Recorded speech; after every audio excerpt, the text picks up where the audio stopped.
Thank you. It's a great pleasure to be here with you. I want to say at the beginning that the research I'm going to talk about has been contributed to by several thousand other individuals. And this includes teachers, it includes therapists, medical doctors, scientists, engineers, many other technical specialists. So understand that I'm here as a representative of this team of people. All of the research I talk about and all of the things I am going to talk to you about are teamwork. It's the work of many people working together to accomplish this. I also want to say that the research in the domain of adult plasticity, the plasticity of the brain beyond early childhood, is very complicated. Several 100,000 scientific reports have been written about this subject. And I can only talk to you about it in a relatively simple way. So understand that behind this is a great body of research. So think of this as a beginning of an explanation about this science. I'm going to talk a little bit about the rules that are governing brain change. And I'm specifically going to focus on the fact that plasticity is designed by the brain to be reversible.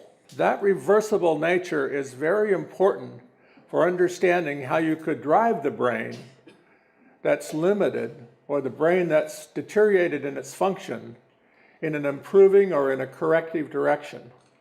And then we're going to talk about how we are trying to apply this science to help children in school, to help people in the workplace perform with more effectiveness and power in their job, to help people in medicine, and to help people in how they manage their healthy life. So 100 years ago, 120 or 30 years ago, the overwhelming belief was that the brain was continually plastic in life.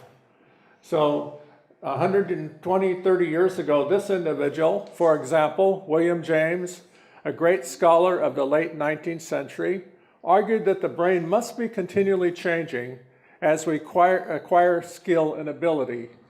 And he analogized it to the repeated use in the development of a skill or ability to be like the formation of a watercourse in a dry landscape. The more the passage of water, the deeper and more reliable the channel. The brain must physically change to account for the acquisition of skill or ability.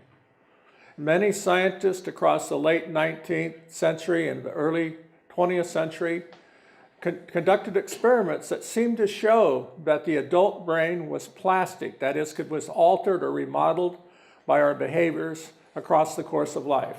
So the great British scientist Charles Sheridan, for example, argued that as a function of the engagement of the brain, as you acquire a movement ability, you exaggerate the representation of that movement in the brain. Pavlov did important experiments, was one of a number of psychologists in the early part of the 20th century that compellingly argued that the brain must be physically changing in ways that accounted for both positive and negative changes in behavior as a consequence of training an animal or a human. The great American psychologist Carl Lashley did many experiments that seemed to demonstrate beyond question that the adult brain was continuously changing itself. Among other experiments, he demonstrated that when he mapped the representation of movement in an adult monkey, and he waited a period of time and remapped it again, the map was different in detail, which meant that the representation of movement must be continually changing as a function of, presumably a function of how the monkey was engaging his movement control across life. In the domain of psychology, many experiments were conducted from the descendants of Lashley, and they demonstrated that the brain was being changed as a function of Pavlovian conditioning, or what's called classical conditioning. When the animal was conditioned, the brain was clearly changed. I pick out Richard Thompson as a leading scientist in this period in the latter half of the 20th century, and Thompson trained many students and conducted many experiments that seemed to demonstrate this fact. But at the same time, beginning in about the 1950s, the mainstream of neuroscience began to deny the fact of plasticity in the older brain. began to argue that the brain was only alterable physically and functionally in the first year or two of life. Beyond that point, the brain was imagined to be frozen in its development, frozen in its connectivity. And basically, the only way it could progress from early life onto the end of life was to deteriorate. This view is still very widely held by neurological medicine across the world. And still, in educational practices, this view still predominates that when you see a child enter the schoolhouse door for the first time, what you see in front of you is expressing the potential that that child has to succeed in life. So the brain is thought by that incorrect view to be hardwired, to be like the computer on your desk, to be a machine that's fixed in its connectivity with all its functional elements established early in life. We know that nothing could be further from the truth. We now know that every time you improve at any ability, or any time you acquire a new ability, that is actually accounted for by the remodeling, by the revision of your physical and functional brain. We now know that there are quadrillions of moments of change in the brain of every human individual in their life. And we now know that by virtue of this change, the brain changes are accounting for the brain's creation of your own special internal version of the world and of all of the control of all of your operations within it. And because our childhood experiences are so special to each one of us, no one has experiences that are identical with the experience of any other individual. And because these changes on the basis of our interaction with the external world and our own internal thought in their history is so complex, each one of us develops, in effect, a unique machine.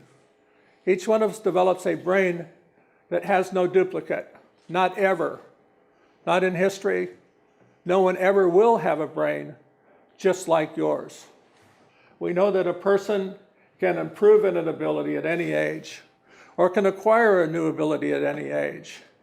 And that means that this is a lifelong resource. This is the brain's big trick. The brain's plasticity is a fundamental aspect of its operations, of course. So your brain made both the operational you, everything that you're good at, everything that you can do, everything that is described as refined ability that's special to you has been developed in your brain by it changing itself in your lifetime to this point in life.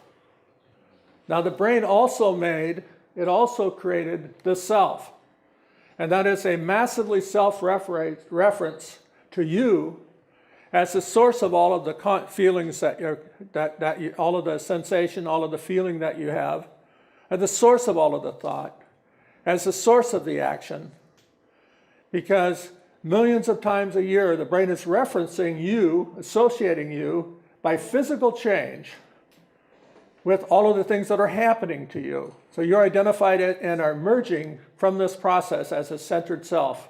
From these massive processes of self-reference, you quickly extend that reference to other things that are close to you.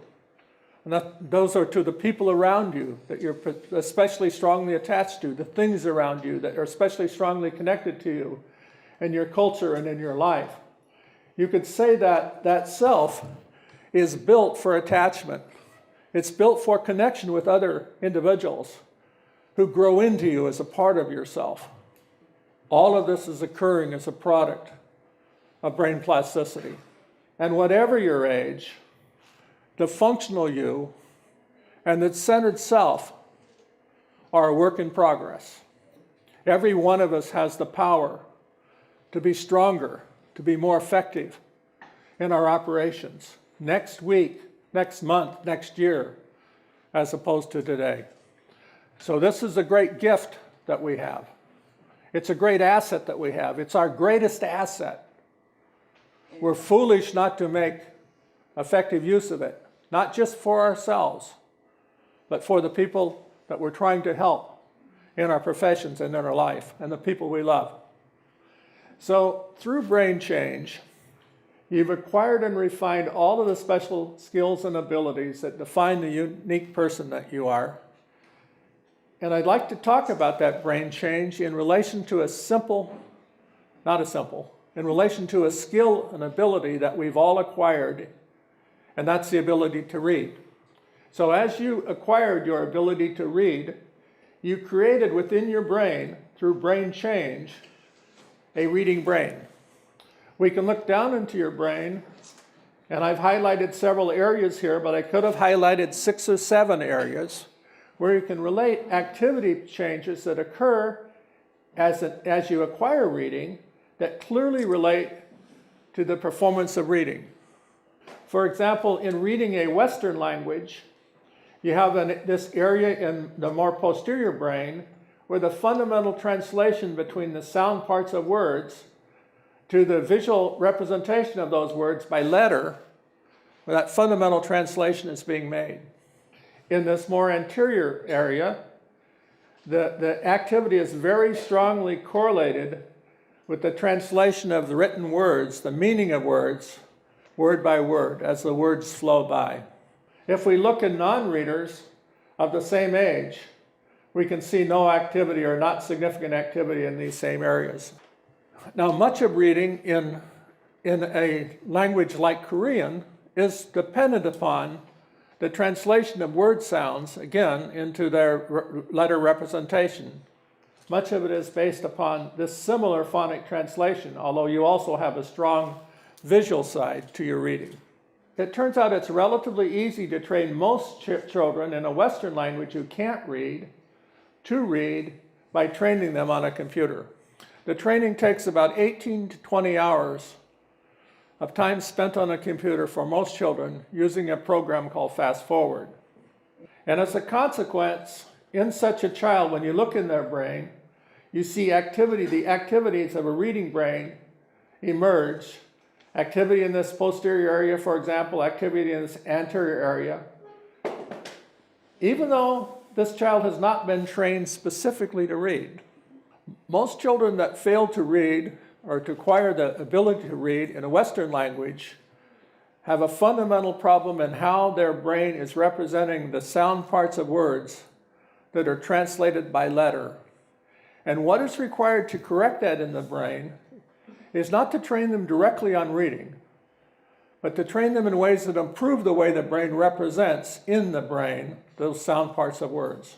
Now, you might notice that there's a small, strong area just below this circle, and we see that in every child that's just acquiring this ability. So if we'd looked earlier in these readers, we have also seen stronger activity, but within several weeks or months of effective reading, this activity moves up to within the circle, and we know this will occur here as well.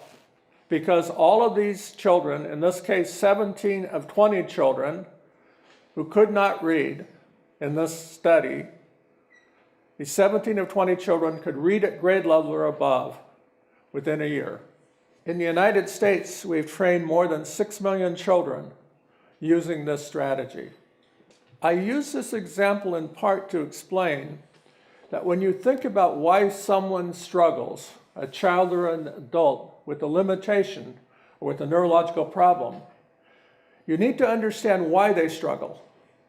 In this case, the child was helped, corrected, by solving the fundamental problem their brain had, which is a problem of translating sound to the visual symbol representing sound in the act of reading. So it's crucial that you understand the starting point. It's crucial you understand the weakness in neurological terms to know how to address problems that apply in learning or in performance in children or in adults who struggle. Now, I want to go from this to talk about a key aspect of plasticity, and that's its reversible nature. And I want to say that I could take any one of you and I could train you in a way that would relatively rapidly turn your hand into a useless claw.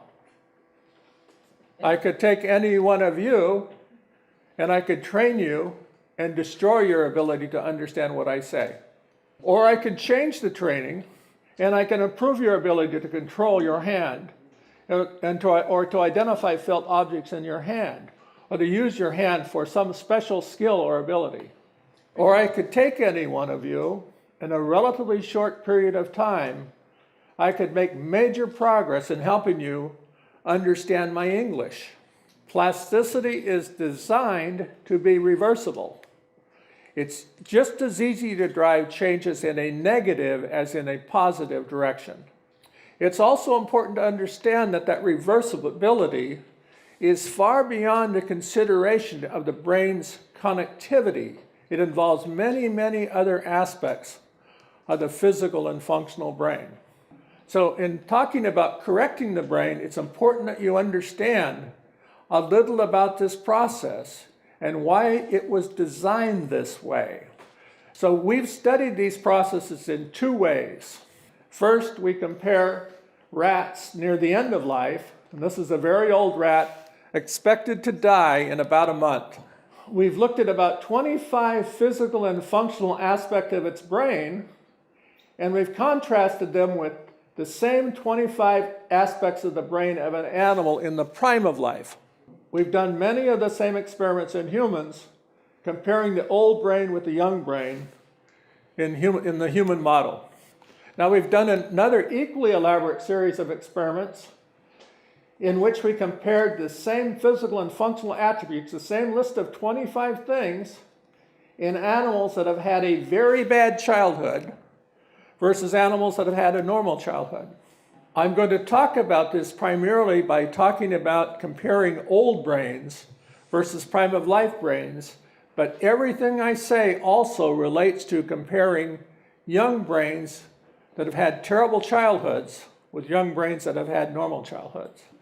So the first thing we could ask is how many of these 25 things are different in the old versus the young brain? And the answer is everything is different.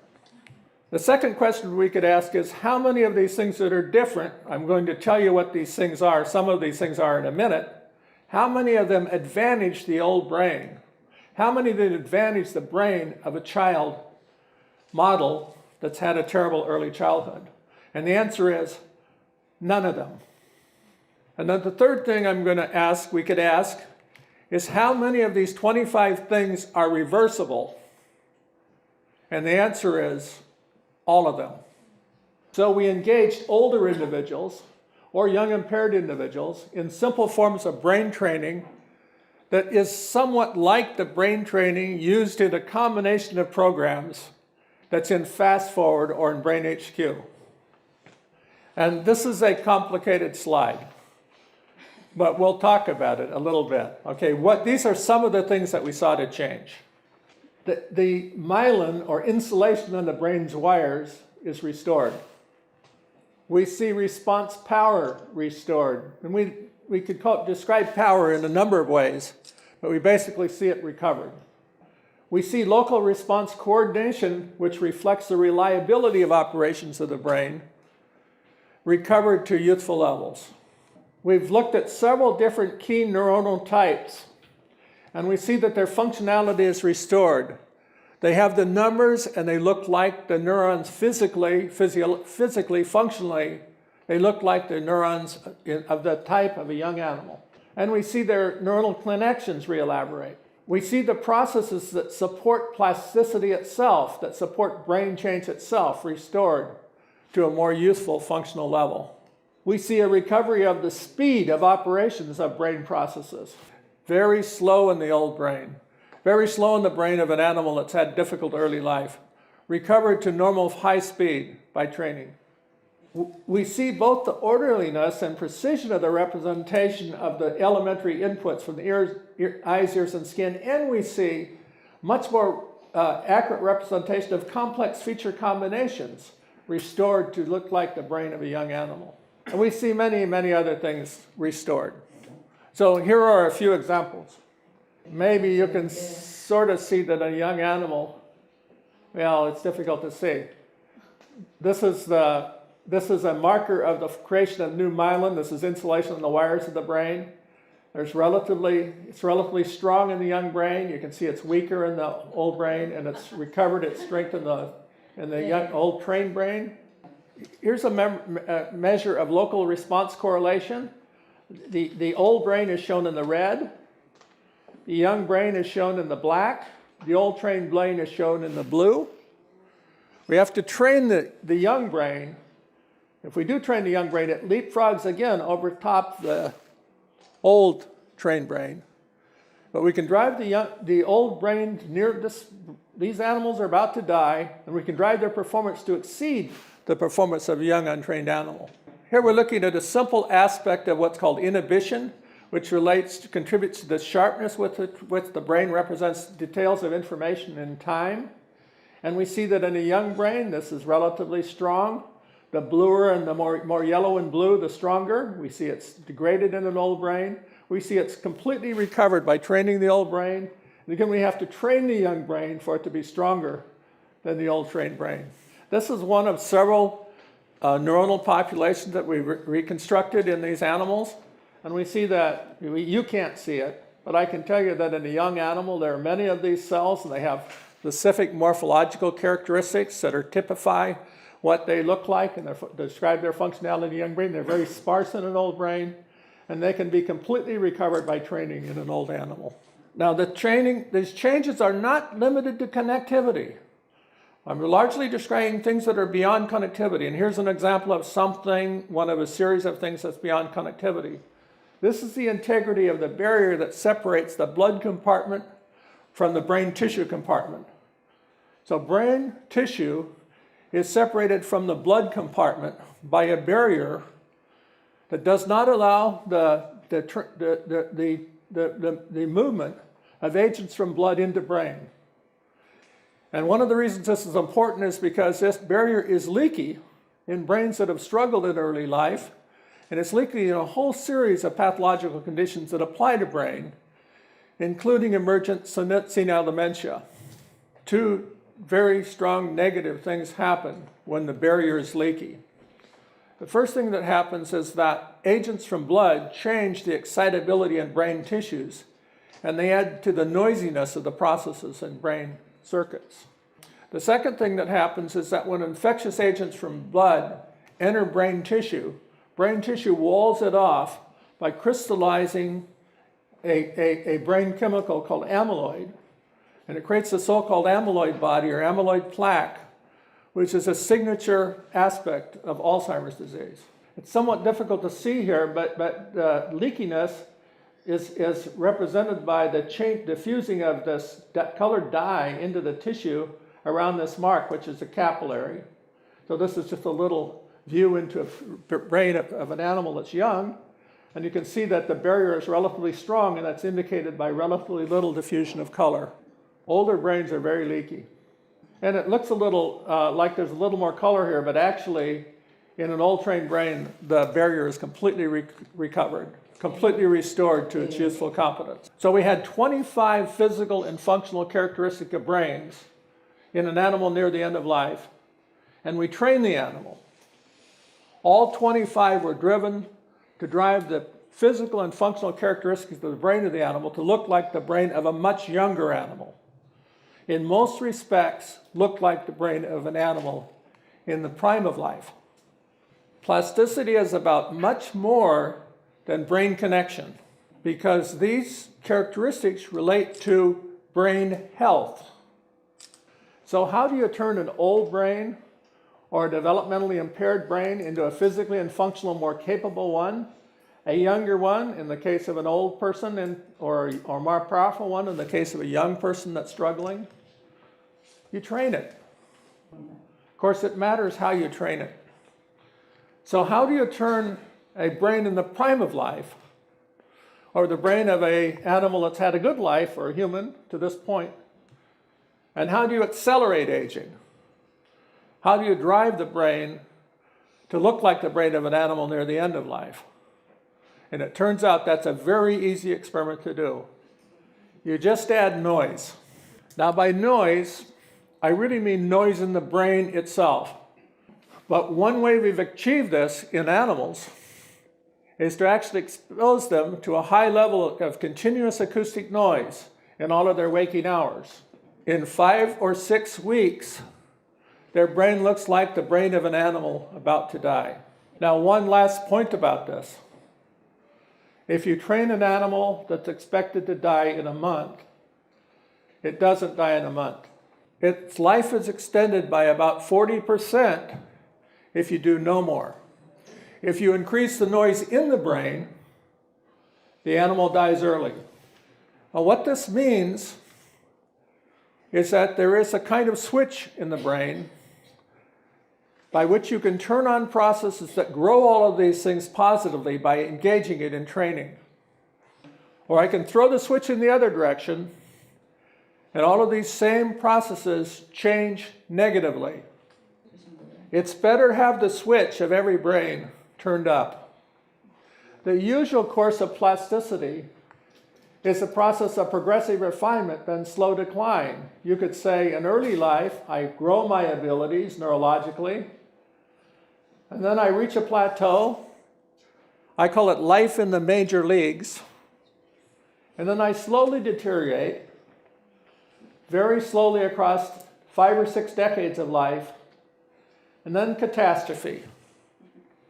But these studies of plasticity in animals and humans support the belief that, in fact, what should be possible is to drive every child to a higher level at a faster rate and keep them there indefinitely, or you could say maybe even continually grow ability to the end of their physical life.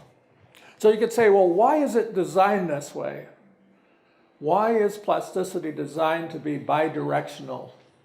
I believe it's designed to assure that we sustain overall neurobehavioral control, because what controls it is getting the answer right.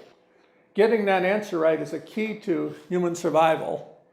And of course, we come from human history when these issues of human survival are much more immediately important to all of us. If we're consistently correct, our machinery advances its powers. If we begin to fail, our machinery adjusts to take longer, as it looks more carefully, be certain that it's not making a mistake. Older individuals actually sustain the basic control of their operations. They get the answer right, even while the fundamental characteristics of their brains may be progressively and in the end radically deteriorating. Now, you have the power to control whether your brain advances or retreats.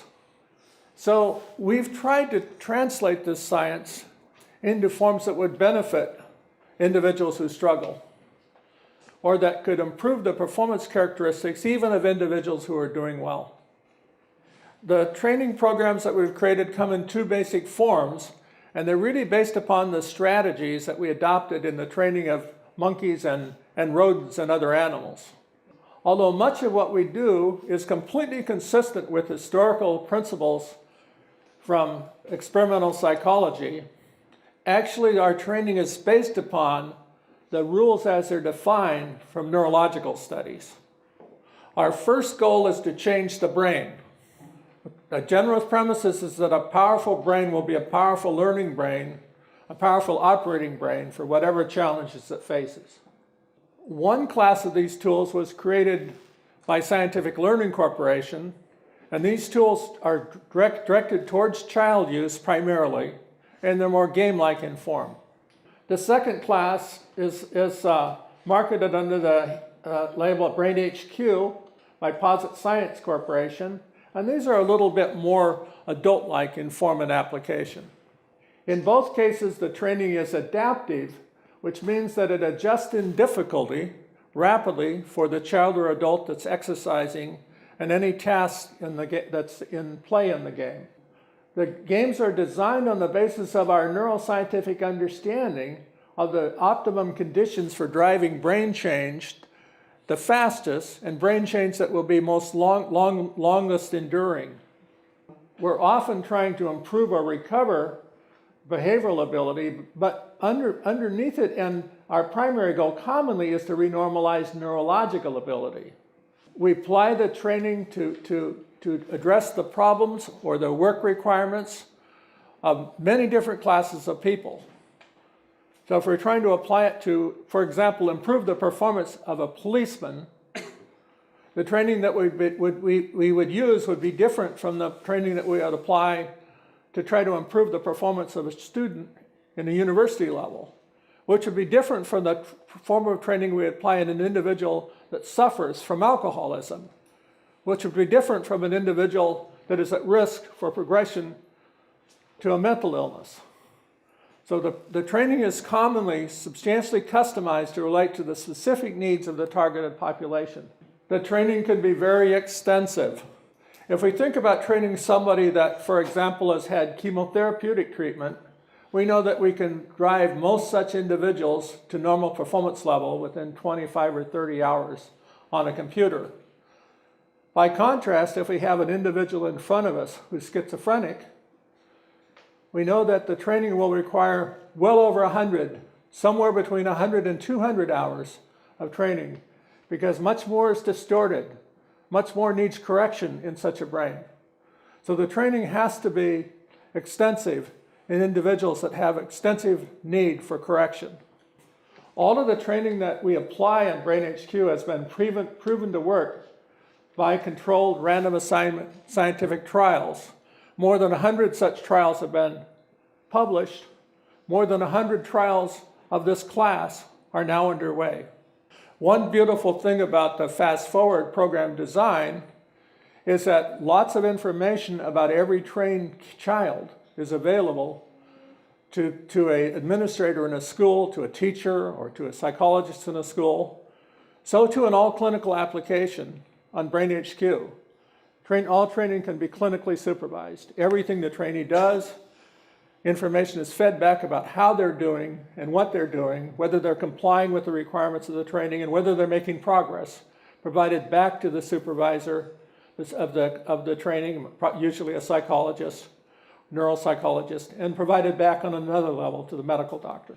At the same time, while the training is sometimes undertaken in a psychologist's office, usually it's self-administered.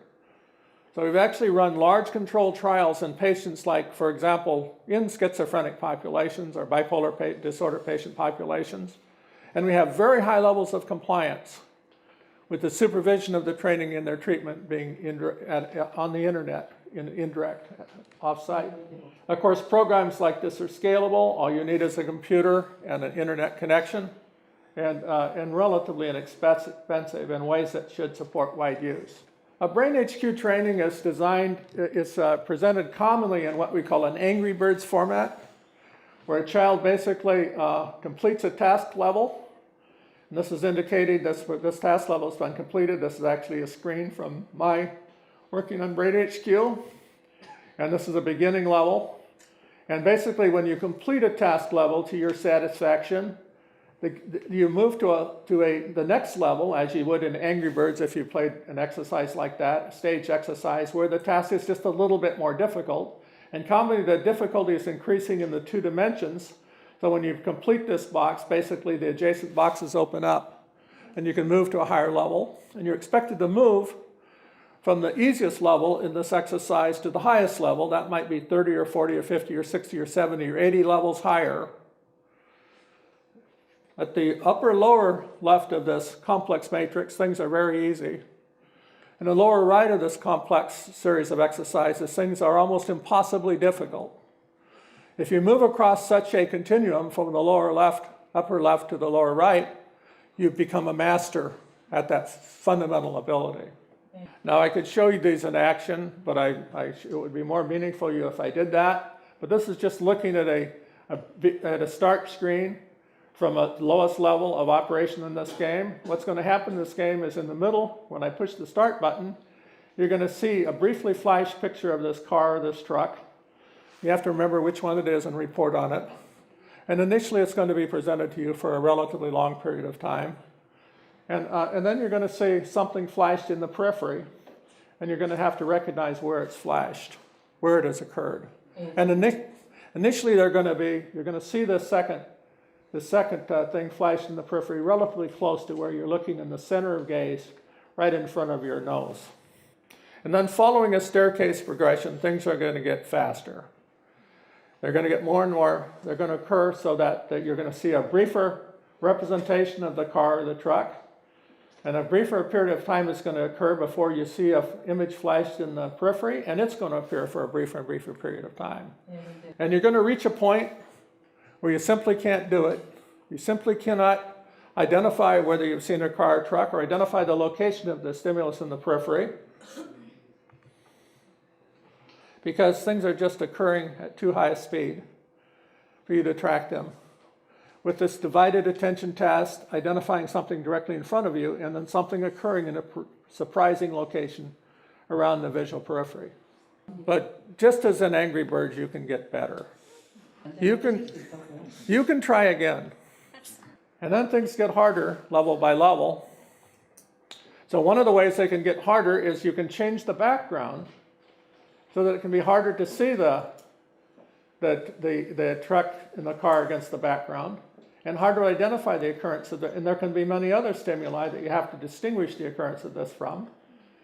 And then it can get harder because these stimuli can move farther and farther out in the periphery, or in a more and more unpredictable location out in the periphery, and you still have to find it. You still have to find it. And now things are occurring very rapidly. Why would I train your brain to do such a thing?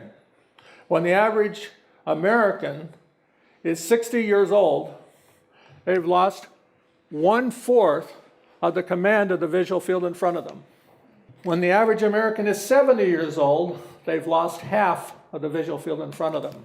Old Americans go from having big TV to little TV. Much of what happens in the world, they miss. It takes very surprising things, very close to where they're looking, to attract their attention.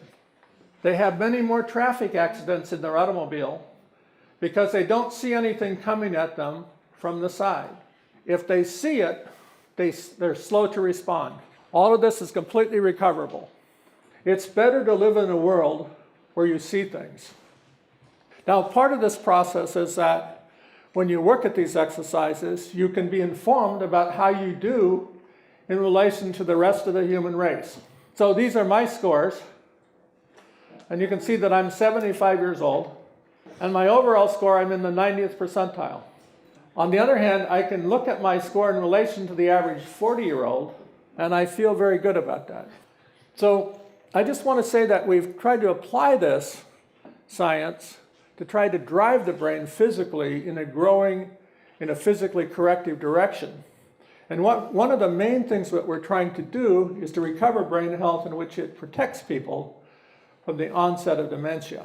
Modern neurology still primarily considers end-of-life catastrophe as a disease. But plasticity science indicates that it's actually the end of a long negative progression of change.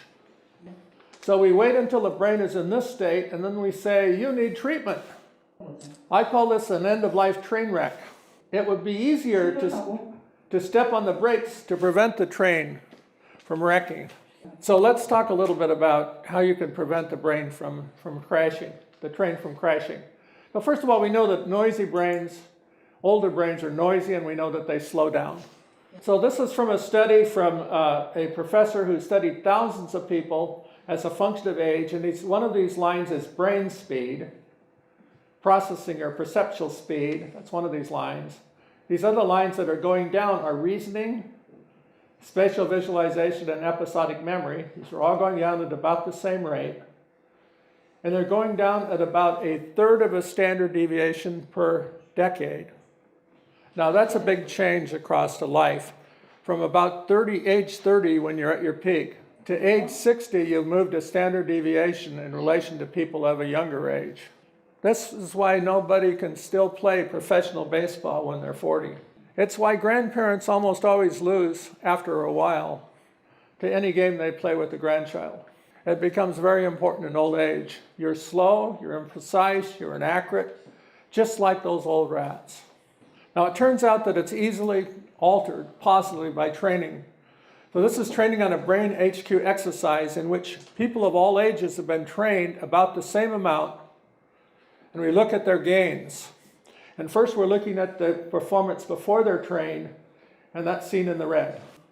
Just like in rats, the older, the poorer. Up is poor.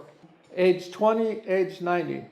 Then they're trained at this task, which is driving changes in brain speed, and we see that everybody improves.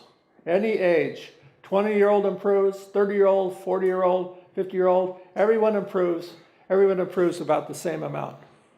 Now, if we just look at a 70-year-old, and we say how much have they improved in relation to an untrained 20-year-old, their performance now matches the performance of an untrained 20-year-old.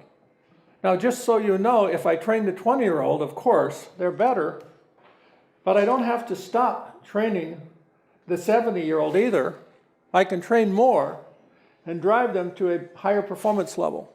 Ultimately, if they're trained equivalently, the 20-year-old will be significantly better than the 75-year-old, but the 75-year-old will also be significantly better than the 25-year-old. Now, it's important to know that performance gains like this, which are gains in attention and speed, must arise from a series of physical changes that are like those documented in rats. Now, we've looked at about 50 elemental abilities that we can translate like this into dimensions of the physical and functional nature of the processing of the brain. And we see that every one of them is trainable in old animals in the same way. So this is a speeded divided attention task, a multitasking task. This is remembering faces. This is searching for in a complex visual environment. This is phoneme discrimination. This is a working memory task. This is syllable identification. This is visual tracking.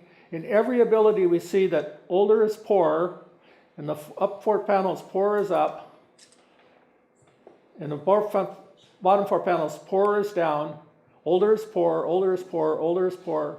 But in every instance, we see individuals of an older age driven back in their performance to be better or equal to individuals of a younger age. Now, these are relatively elemental skills and abilities, and when we translate these to more complex ability, we do not see gains to this high a degree. So if we're looking at some more complex or higher level skill that might relate, for example, to some aspect of executive control, we commonly see gains that would translate to 15 or 20 years of improvement, but almost never to moving the performance back to the performance level of a 20-year-old or a 30-year-old. I might say that one of these forms of exercise has been used in a large controlled trial in which people were trained in this exercise for between 10 and 18 hours. I showed you the training effects on these exercises in the slide I showed you 2 slides ago, and showed you that older people got better, a lot better at it by training, and so too did they in this large controlled trial. With training, their processing speed was twice as fast. These people were near their 75th birthday when they began, and a year later, after 10 hours of training, they looked at their processing speed again, and they saw it was still twice as fast. At that point, half of this group was given a booster shot of training of 2 to 4 hours. 2 more years pass. Now they look at the processing speed again. Everybody is still almost as fast as they were at the end of the initial training. But still they say to the 370 people that got the first booster shot, I'll give you another 2 to 4 hour booster training. 2 years later, no more training, they look again. They see that the brain speed is still substantially sustained as it was after the initial training to about twice as fast as before training. And they see that brain speed now is not as good as at the end of training, but still the trained population is substantially faster than before they were trained 10 years earlier. Here's this data. So half the people have had only 10 hours of training. The other have had 10 plus 2 to 4 hours plus 2 to 4 hours, and then for 7 years, no more training. And what we see on these people is that across this period of time, they've maintained driving safety and mobility. They have quicker reaction times and safer on-road driving. They've had half as many at-fault crashes. This has actually been extended now to 10 years over this period of time from this study. They have improvements in everyday functional performance that still distinguish them from untrained populations or from alternately trained populations 10 years later. They have a much lower incidence of depression, which is common in the senior population, and if depression has arisen, it's in a much milder form. They're doing a better job of managing their life independently. They have better self-rated health, and they actually have lower healthcare costs over this period, about $300 per person per year over this period of this 10 years. And they have less decline in quality of life. But the most important thing that's seen is that even though they have not had any training for the last 7 years, and even though they've had only 10 to 18 hours of training, actually the incidence of dementia is reduced in the people that have had 14 to 18 hours of training by 48%. And for the group that trained for 10 hours and no more training for the next 10 years, the incidence of dementia was 30% less. So what changes then when the brain really struggles in childhood or in old age? And we looked at 25 things, and they all change. So my answer to that is everything changes. Now, what can be advanced by training in a developmentally impaired child? Well, our most complete information still comes from animal models. But in animal models, everything that's limited, everything that's holding the brain back. And what can be reversed by training in aging? We think this also applies to most progressive illnesses. How many of the things that characterize the expressions of these problems can be driven in a backward or reversible direction? We believe the answer is everything. How difficult it is to reverse the course of aging. We're actually pretty shocked when they did these animal experiments. Can such training in humans delay or block the progression of dementia? Well, we still have limited evidence, but the indication indicates that it probably can. Remember that in these studies, the protection against dementia was not anticipated. So no one in these studies was actually trying to prevent dementia. If they had been trying, they would have monitored neurological status across this time, and they would have controlled the dosing of the training to assure that people were protected with greater probability and reliability. So a main goal we have now is to apply this science to try to control what happens in an individual, to keep them safe, to manage their brain health. This science is increasingly providing us with a basis for managing brain health, because we know that we can measure certain things easily by measuring performance on a task on a computer and use this as the first index of whether or not the machinery is healthy inside. And then we can control the dosing of training to keep them there. I think we're entering an era in which the brain will be treated in health like other organs in the body. We go to the doctor and they measure our blood pressure. They listen to our heart. There's simple things to do that might relate to your lifestyle, that might relate to how you're leading your life to the advantage of your brain. First, you do these things. If that's not enough, you may need to go to the brain gym. But brain health will be managed, not just to keep you safe from these things, but it will be managed, I think, in all of us. In every child and every adult, we will begin to look using relatively simple measures to say what's inside that could be causing trouble in this child or this adult's future. We will say, is this child at risk for the onset of schizophrenia? Knowing that, we will train the child to try to delay or prevent it. We will say, is this child at risk for the onset of addiction? Knowing that, we will try to strengthen the child to reduce that probability. So about 5 years ago, I was contacted by a producer from the Australian Broadcasting Corporation, to see if I would participate in a program in which the goal was to train an individual to try to improve their neurological capacities. And the idea was to train an average citizen of Australia to see if you could measurably improve his performance abilities in a way that would demonstrate the power of brain plasticity in a normal individual. So the person they chose was this man, and he was not average. So they asked me, well, could you change him? And I said, sure. So I designed a training program for him that was designed to convince the audience that his brain was plastic. We began by measuring his performance in a whole series of ways by behavioral testing and by conducting 7 different brain imaging studies in this individual.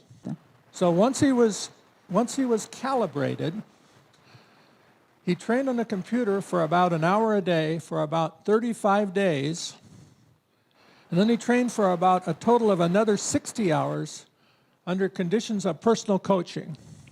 At the end of about 6 weeks, he went to the World Memory Championship in London, and he came in 53rd in the world among 3,000 contestants in card counting.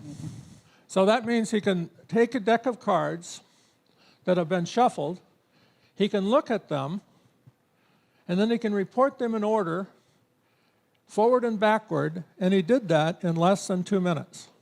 At the end of the 3 months of training, among other things, he was trained to overcome his fears. And at the end of the 3 months of training, he went into a tank of water, and he performed a task made famous by the magician Houdini, which is escaping from a straitjacket underwater, which required 212 steps, physical actions be repeated in sequence without error, or he drowns within 2 minutes. He did this on the first try. So we measured every aspect of his behavior. He had improved. We had elaborately tested his memory, and when we retested him, he made no errors. He had very substantially improved attentional abilities.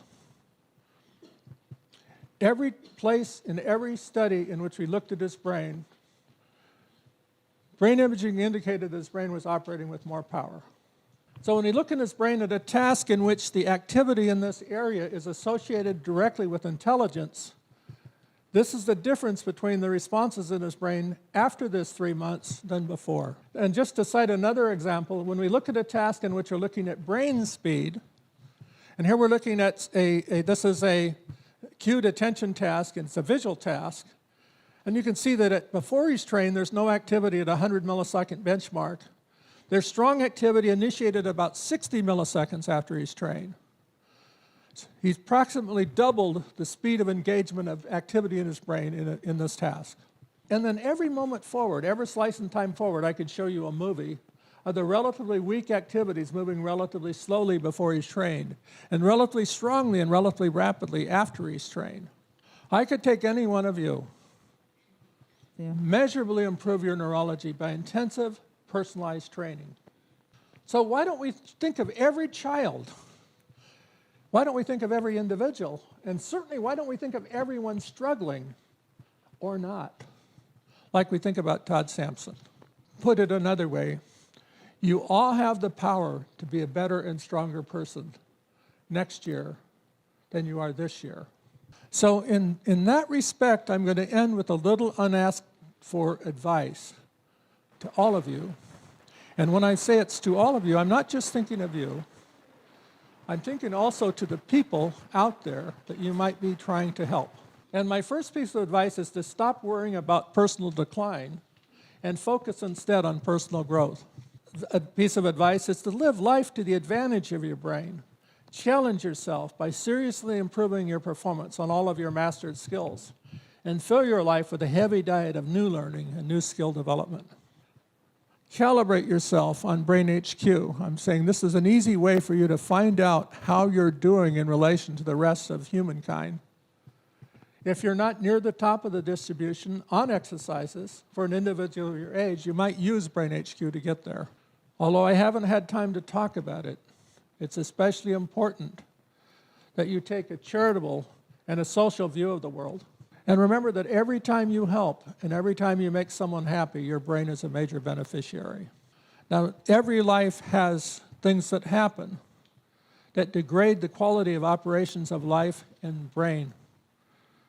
It happens every life. Abnormal is normal. Remember that. Every life has vicissitudes. I say face up to the natural vicissitudes that befall every life by actively and aggressively challenging yourself to overcome them, because you usually can. And finally, smell the roses. Seek out the little surprises. Listen, really listen. Be like a wide-eyed child again. Mindfulness is a great extended concept. Seek new ways to do all the simple things. Get off your duff, this is another way to say your butt, and off the pavement, and live your life as if it really mattered. Your brain will thank you, and I thank you.